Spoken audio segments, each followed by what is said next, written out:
Friends and citizens, the period for a new election of a citizen to administer the executive government of the United States being not far distant, it appears to me proper that I should now apprise you of the resolution I have formed to decline being considered among the number of those out of whom a choice is to be made.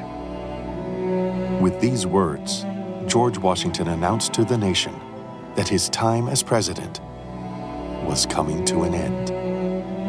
The publication of the farewell address in Claypole's Daily Advertiser was a momentous occasion for the young United States. Washington established the most significant precedent of his presidency, the two-term limit. By giving up power, Washington ensured a peaceful transition for the next president. He sent the message that the presidency was not a lifetime appointment, and he did so willingly. But the farewell address was more than just a resignation. It also carried Washington's warnings for the young nation. In it, Washington warned Americans to avoid partisan politics, entangling alliances with foreign nations, and regional divisions. At the same time, he urged Americans to celebrate liberty, education, and unity.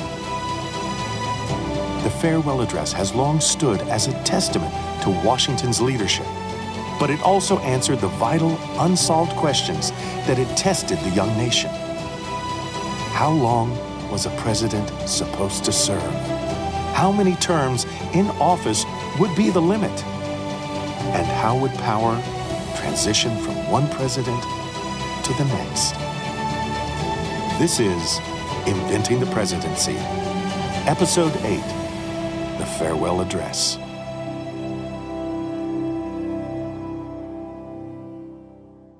The 22nd Amendment of the Constitution enshrined in law the two-term limit for the presidency.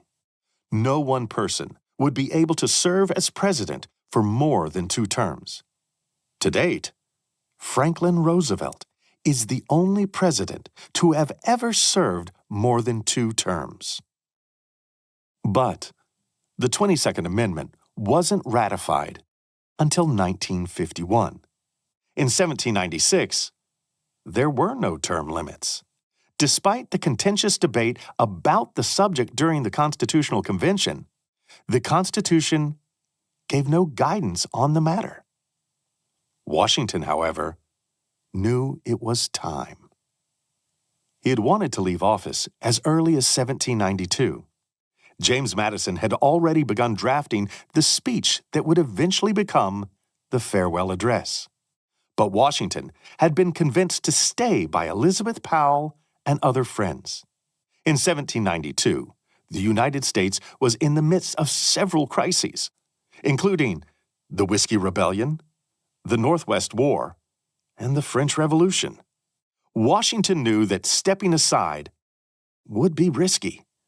So, the address was put aside. For now.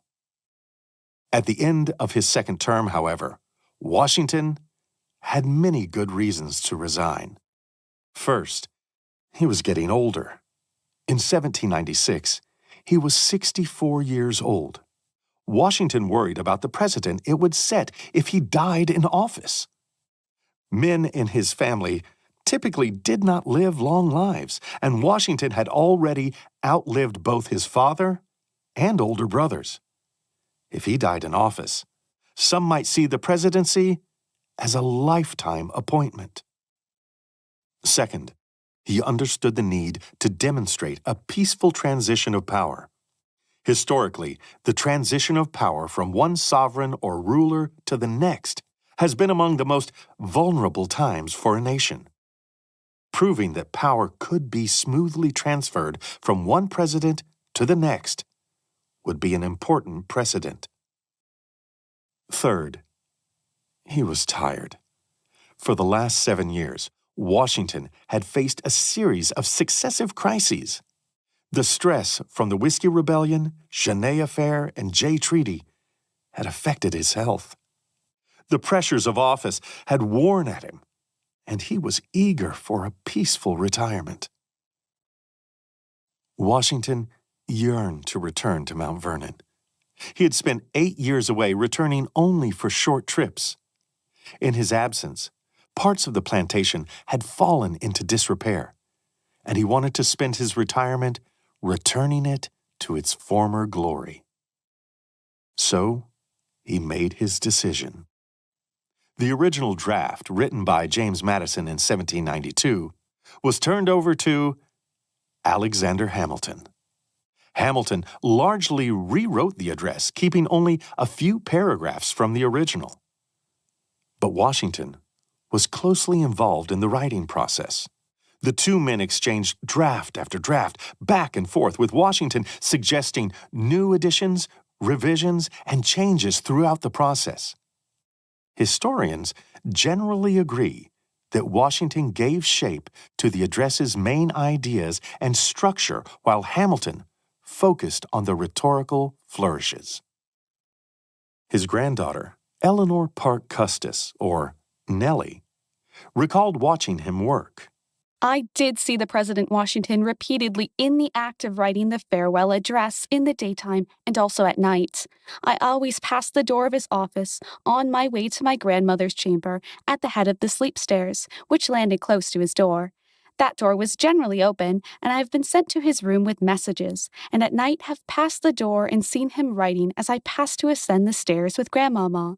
When his work was completed, he called me from her chamber and requested me to bring him a needle with silk to sew the leaves together.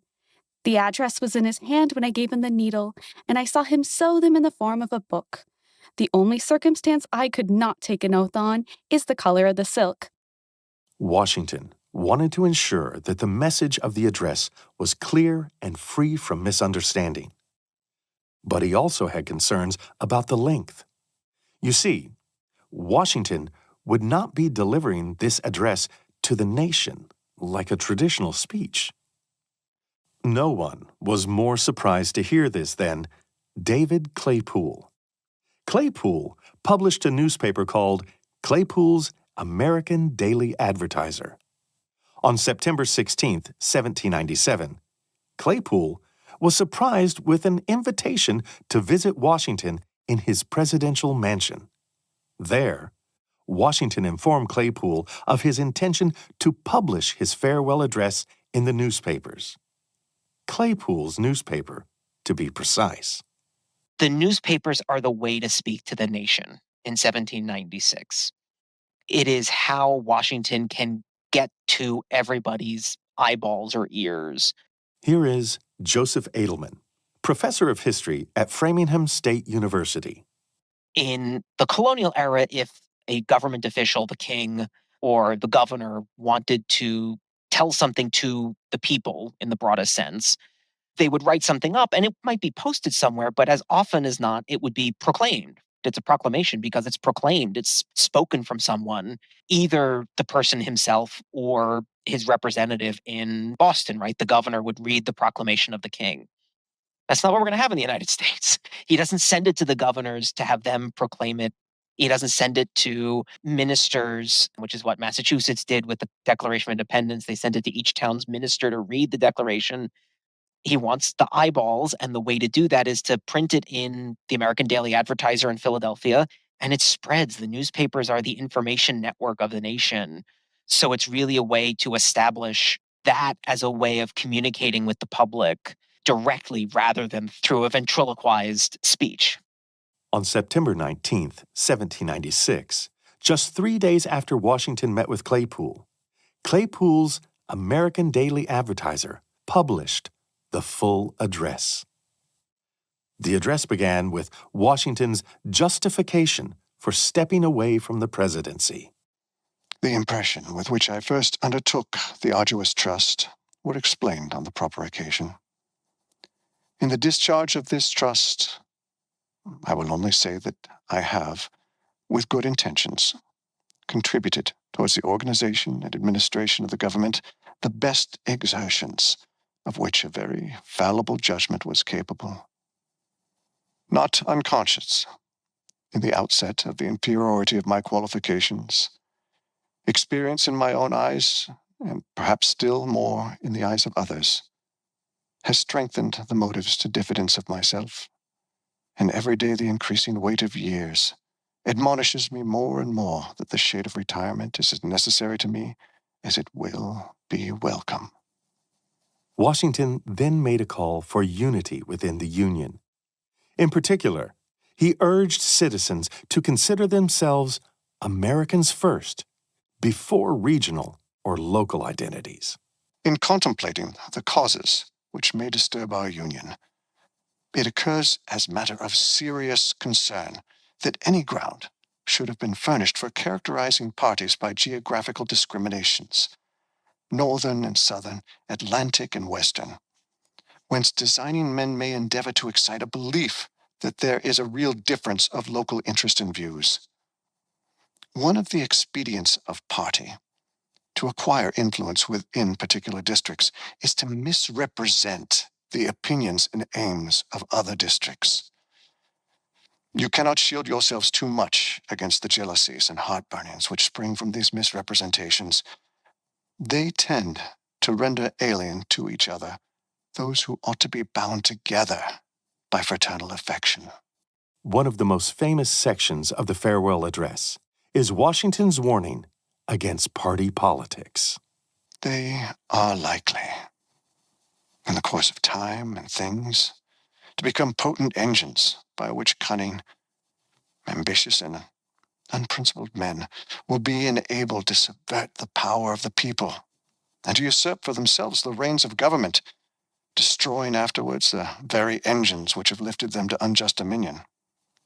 There's an opinion that parties in free countries are useful checks upon the administration of the government and serve to keep alive the spirit of liberty. But in those of popular character, in governments purely elective, it is a spirit not to be encouraged. Washington also called on Americans to value education.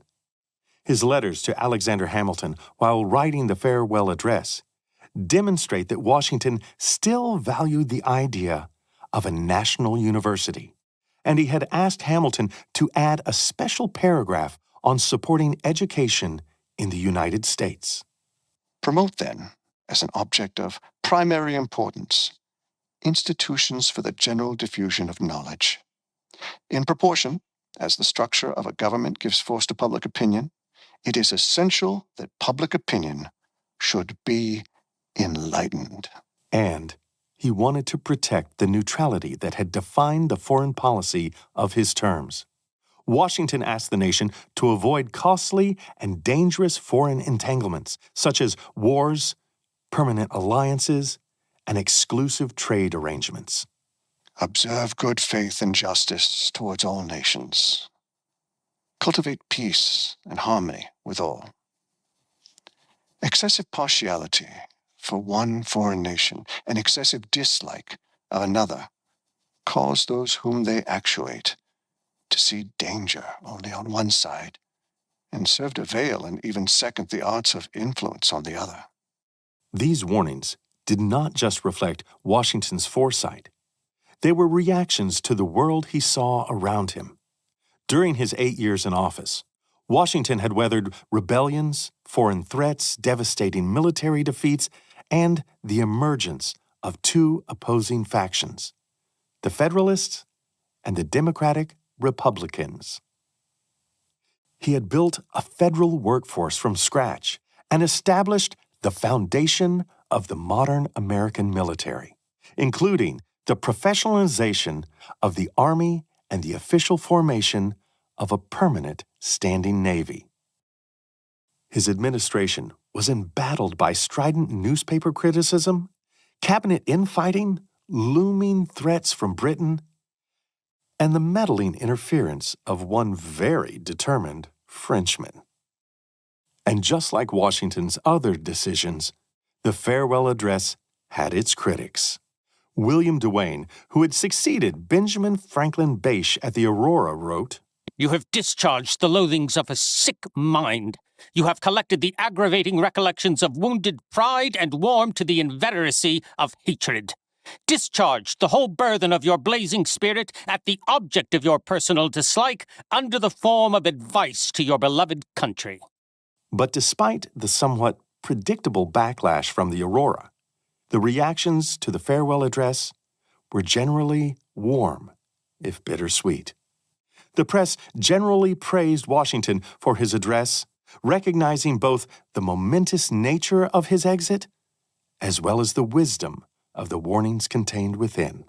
There is nothing we can say that will fully express the estimation in which his illustrious and important services are held by the citizens of this much-favored country, or that will equally express their regret at being deprived of the continuance of his paternal watchfulness and care. It would not take long for Washington's fears about factionalism and disunity to emerge.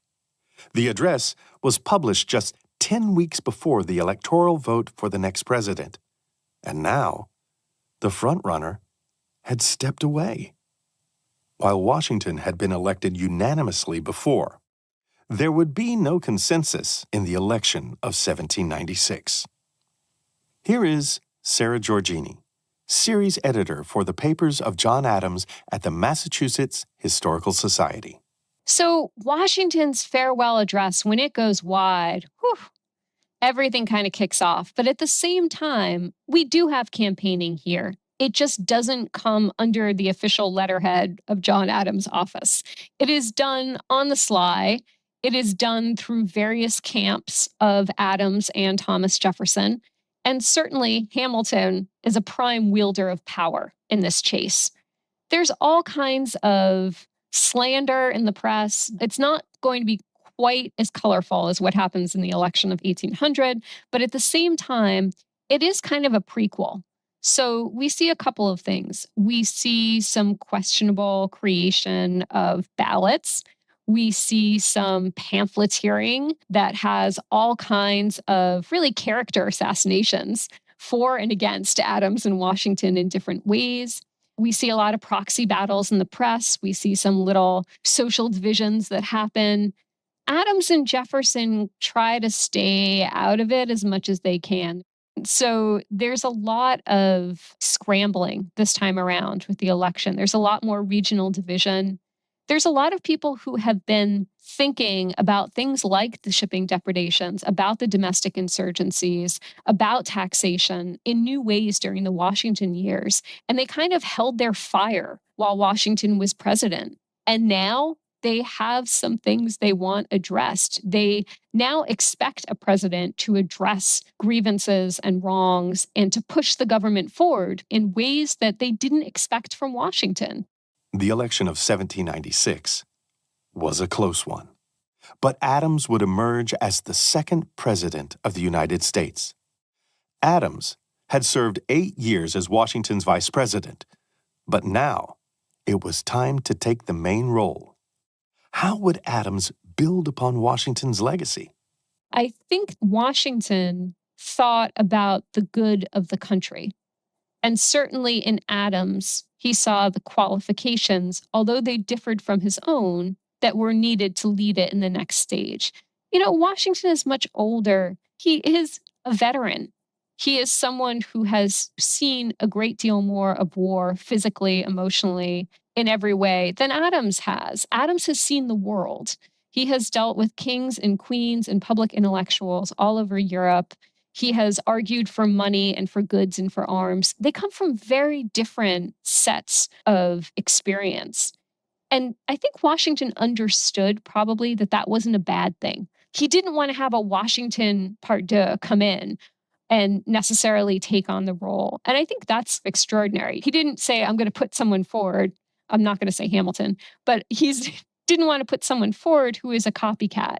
He saw that the American people could handle one leader who is different than the predecessor, but had the same goals at heart. I think that's kind of remarkable for both of them, actually, that they respected each other's differences and still had a great degree of trust in handing over the office. So Washington has set up an amazing bureaucracy and really great protocols. He came in like any good general and put the house in order. And I think that Adams, that was not his gift. So it's good that that was done for him. So he had a cabinet in place that he could turn to, and he does almost immediately. He had a fairly engaged, if not always pacific, Congress that he could work with. He had a growing judiciary. He had systematic placement of appointments for consular, diplomatic, and other lucrative local posts that I've mentioned. So there's a system in place. Washington got that up and running. And that's good because, like any 18th century person, John Adams thinks in systems. So the system of government is working. It's something he can walk into on the first day. But there was still much room to build the presidency. Although he only served for one term, Adams would establish important precedents of his own. The thing that he makes his own is, I'm going to say, the foreign policy agenda of the country for the next couple of years. So he thinks creatively about how to implement the Jay Treaty. So thinking about how to balance our neutrality with opening up America to the world, that is something that Adams does. Thirdly, with France, he'll say it, he keeps the peace. It is not easy to do that. That is a great legacy, to be able to hold back the US from war while also putting in place the tools they'll need if a war comes, i.e., a navy, a working army, all kinds of money that he can get out of Congress to fund those in a regular manner. So he does his job of evolving the system a little bit more that he inherits from Washington. But I do think a lot of his greatest legacy is going to come after the election of 1800. In 1800, Adams would lose the presidential election to his longtime political rival, Thomas Jefferson. The election had been a contentious one, but following Washington's example, Adams peacefully left office. In his State of the Union address, Jefferson chose to echo Washington's sentiments from the farewell address, proving that despite their political differences, Washington's presidency had lasting influence on the executive branch. There's really no democracy until there's a peaceful transfer of power. America didn't invent the peaceful transfer of power in a democracy to make that definition come true, but we do engrave it in our history after that moment. So the idea that an election can be so close and so difficult, and he can still turn over the office of the presidency because it doesn't belong to him, that power belongs to the people, is something that even he and Jefferson can agree on, is so remarkable.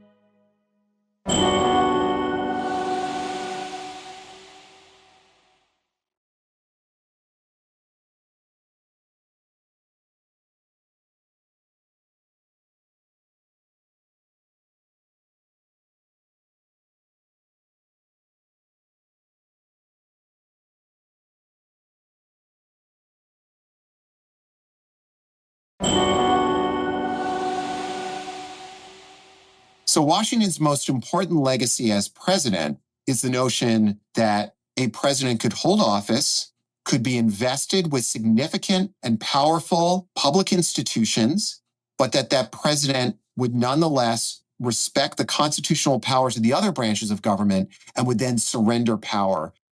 In making this podcast, we asked each of our contributing scholars what they considered to be Washington's most significant legacy. This is the response from Peter Castor, the Samuel K. Eddy Professor of History and American Culture Studies at Washington University in St. Louis. It seems so obvious that that's what a president would do, but because there had been no president, there was no precedent. And I also think we need to look at Washington's contemporaries. Soon after Washington was elected, there were a series of other leaders who were also doing things new. These were the first people to lead countries in the Atlantic system in the absence of monarchs. And I think here of Napoleonic France, I think of revolutionary Haiti, and I think of revolutionary Spanish America. And in all of these places, the presidencies that emerged from them, or the heads of government, almost all became dictatorships. You had people who would not surrender power. You had people who used the institutions of government against their own citizens. You had people who used government to enrich themselves personally. And there was no evidence that Washington did any of those things. There are few examples in history of a leader willingly surrendering power. Washington did it twice. First, when he resigned as commander-in-chief in 1783, and then again in 1796, when he published the Farewell Address. Of all Washington's precedents, this may have been one of the most significant for the United States. These precedents, of course, included momentous firsts for the nation. The first State of the Union, the creation of the cabinet, executive oversight for foreign diplomacy. But it also included a legacy of leadership, character, and sacrifice for the United States. And it is here that Washington's example shines. Here is Lindsay Travinsky, presidential historian and author of the upcoming book, Making the Presidency. There are three ways that Washington left an extraordinary legacy for the nation. The first is the creation of the cabinet. I think the creation of the cabinet is the most underappreciated and one of the more significant legacies that a president has ever created. Every president has had one. They are a central part of the U.S. government. No foreign policy, legislative, military, diplomatic decision is created without a cabinet or without a department secretary that is in the cabinet, and yet we tend to not see it as the central force in an executive branch. The second legacy that can't be overlooked is the two-term legacy. Washington understood that power corrupts. Washington understood that people should not stay in office for too long. And he decided to leave office for a couple of reasons. He also understood that the process of an election, of a transfer of power, was going to be new and it was going to be scary. And he didn't want it to happen when he died. He wanted it to be intentional. He wanted it to be deliberate over a period of time, that there would be an election process. And he wanted to be around such that he could give his legitimacy to that practice, to start to teach Americans how to cultivate these political norms, because they have to be taught and cherished and cultivated over decades to gain any sort of power. The third legacy is one of service. Washington spent most of his life doing things he didn't want to do for the good of the nation and tried to put the nation over his personal interests. During the war, that meant he was never home, and home was his very favorite place to be. And he tried to do the very best he could with those decisions. But it wasn't what he would have chosen for himself if he had the choice. And so the ethos of service, the ethos of trying to be the best version of yourself for the nation, is one that starts with Washington and we often take for granted, but really shouldn't. What made Washington so successful in the role of first president? As both a general and a president, Washington faced failure often, but it was his response to these setbacks that distinguished his leadership style. Here is Rick Atkinson, winner of the Pulitzer Prize and author of The Revolution Trilogy, on his view of Washington's leadership. Everyone should understand that he has feet of clay, just like the rest of us. He is a flawed man, just like all men and women are flawed. The fact that in the course of his life, he owns more than 500 slaves, that there are more than 300 slaves at Mount Vernon when he dies in December 1799, you cannot square that circle morally. And we shouldn't try to. We can try and understand it within the context of his times, but we ought not be inclined to excuse slavery as an institution. So he's part and parcel of that. He's part and parcel of the planter aristocracy that conceived of slavery in America and helped to perpetuate it. On the other hand, and there's always another hand, I think we've got to acknowledge his virtues, of which he has many. His persistence, his determination to serve a cause larger than himself, which is something he truly believes in. But he's got a personal relationship with the concepts of Stoicism, that Roman philosophy that still persists in our culture today, which helps him to get through tough times, as it has helped many to get through tough times. I think understanding that aspect of his personal makeup, his philosophical makeup, is important. It helps to explain who he is and why he's successful to some extent. I think one of the things that any leader can appreciate about Washington is his adaptability. He can be rigid about certain things, but for the most part, he is not rigid. He is flexible. And he is, even more important than that, he is adaptable. When he has setbacks during the revolution, he abandons effectively the strategy that he would like to pursue, which is all-out aggression where armies line up and duke it out on some field someplace, and instead adopts a strategy of strategic defense, where he is falling back. He's not allowing the British to land a solid blow against him. And that kind of adaptability in issues large and small is a hallmark of his success as a president. He sees that he's got to be given to compromise. He's got to acknowledge that the other fellow either has the upper hand politically or he's got a better idea. And when he's able to be most successful, I think, whether it's as a general or as a political leader, it's when he is using this natural instinct for adaptability. Adaptability, self-sacrifice, and a willingness to give up power are common refrains in Washington's legacy. But it is also important to remember the man behind the myth. Washington was not without his flaws, as he himself was aware. Even in his farewell address, he acknowledged his mistakes and asked for forgiveness from Americans. Ramin Ganeshram, author of The General's Cook, gave us this insight. I think that Washington was probably the only person in the history of this nation who, had he spoken publicly against the institution of slavery, could have brought people who were on the fence over to the abolitionist side. I think that he was so admired that at his word, at least some percentage of the people would have given serious thought to finding appropriate solutions. And what I mean by that is solutions that were not economically devastating to the nation to end slavery. Washington's time as president ended on March 4th, 1797. Just a few days later, he left Philadelphia to return to his beloved Mount Vernon with his family. A month later, he wrote to Dr. James Anderson. I am once more seated under my own vine and fig tree, and I hope to spend the remainder of my days in peaceful retirement, making political pursuits yield to the more rational amusements of cultivating the earth. Washington devoted his remaining years to restoring Mount Vernon. Despite Washington's wish for a peaceful retirement, visitors would flood Mount Vernon after the presidency. Ever since the Revolution, Mount Vernon had become a place of pilgrimage, and this would continue after Washington returned in 1797. Washington would wake early in his retirement.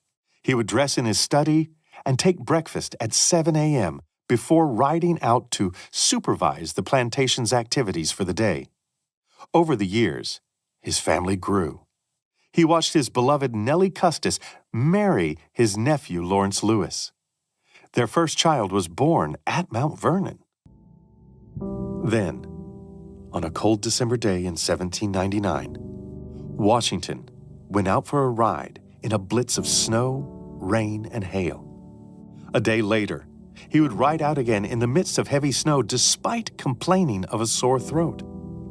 His condition would quickly deteriorate, and on December 14th, 1799, just 2 years after leaving the presidency, Washington passed away at his beloved Mount Vernon with Martha at his side. He was famously eulogized by Light Horse Harry Lee as first in war, first in peace, first in the hearts of his countrymen. That still rings, doesn't it? I mean, not only is it a wonderful turn of phrase, but all these years later, we can look back and think, well, that pretty well captured who he was. And it captures how we think about him. It captures how we think about him historically and why we still feel an emotional connection to it. That's a vital thing for us as a people, to have that connectivity to a man who died more than 2 centuries ago. His voluntary surrender of power, his recognition of the importance of the other branches of government, his acknowledgement of a vital role in military affairs for the legislative branch of government. These are things he invents. They're things that are not a given when he accedes to authority. I think that we owe him a great debt for the durability of these institutions within institutions that he helped to create.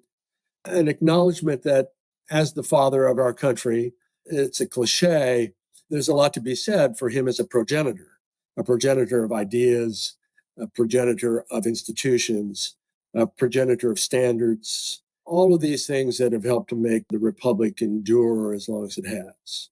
The farewell address remains a core part of Washington's legacy. Since 1896, the address has been recited annually in the Senate to celebrate Washington's birthday. Beginning in the 19th century, schools throughout the United States have used the address to teach students about civic responsibility and the legacy of Washington's leadership. Much has changed since Washington first took office in 1789, but the lessons from his leadership still resonate today. More than ever, it is important to understand the origins and development of the presidency and the examples left behind by George Washington. Here is Patrick Spiro, former executive director of the George Washington Presidential Library. Washington's presidency, and actually all the presidencies in this early period, are so important to still study because they were facing issues that have so much resonance with today. We had leaders in the past who were able to navigate these challenges and these problems, and the lessons that we can take from them, whether it was success and a good approach or bad decisions, that can really help inform our path forward today.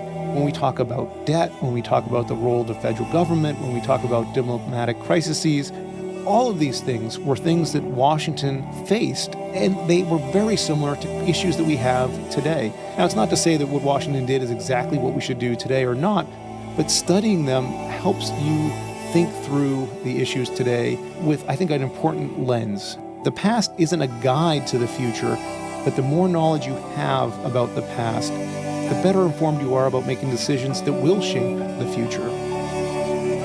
And here we end, just as Washington did, with his parting words to the nation in his farewell address. I anticipate, with pleasing expectation, the sweet enjoyments of partaking in the midst of my fellow citizens the benign influence of good laws under a free government, the ever-favorite object of my heart, and the happy reward, as I trust, of our mutual cares, labors, and dangers.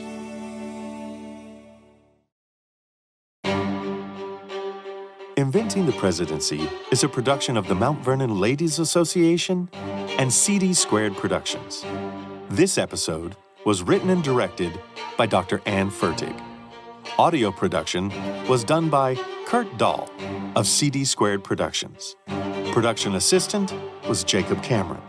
Narration by Tom Plott, with additional voice acting by Dan Shippey, Matt Mattingly, and Sarah Louise Hibshin. Additional fact-checking was performed by Dr. Alexandra Montgomery. Our logo was created by Caitlin Prange. We would like to thank all our contributing scholars to this episode: Dr. Sarah Giorgini, Dr. Lindsay Chervinsky, Dr. Peter Castor, Ramin Ganeshram, Dr. Joseph Edelman, and Rick Atkinson. To hear more great podcasts from Mount Vernon and the George Washington Presidential Library, visit georgewashingtonpodcast.com or go to www.mountvernon.org.